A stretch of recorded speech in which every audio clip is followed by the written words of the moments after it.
সালমান খান নিজে এসে এই প্রজেক্টটা লঞ্চ করছে। Look at this staining project. First of all আমি আপনাদের লোকেশন দেখে, এটা হচ্ছে শেখ মোহাম্মদ বিন জায়েদ রোড। এটা হচ্ছে গ্লোবাল ভিলেজ, আমরা সবাই চিনি, আমরা সবাই ভিজিট করছি যারা দুবাইতে আছে। আর এটা হচ্ছে সেই প্রজেক্ট, আপনি দেখেন কি একটা স্ট্যানিং ডিজাইন।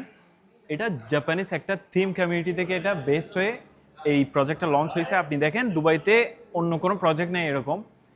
এবং এটাতে আপনি just 50% of this plot just dedicated for the amenities. তাহলে আপনার 50% এরিয়া থাকবে জাস্ট এমিউনিটিস, পুলস, লেগুনস বা গ্রিনারি এই জন্য। এবং এখানে একটা স্পেশাল জিনিস হচ্ছে, এখানে আপনি কোথাও পার্কিং দেখতে পাবেন না, কারণ হচ্ছে সব পার্কিংয়ে কিছু বেসমেন্ট পার্কিং। সো আপনি জাস্ট বেসমেন্টে সব কার পার্ক করা থাকবে, তাইলে আপনি আপনার বিল্ডিংয়ের সামনে দেখবেন না যে কোনো কার পার্ক করা আছে। সো এটা একটা বিউটিফুল কমিউনিটি হবে। এবং এমিউনিটিসের কথা বলতে গেলে এর চেয়ে বেশি এমিউনিটিস দেওয়া কোনো প্রজেক্টই নাই দুবাইতে, আপনি নিজেই দেখেন।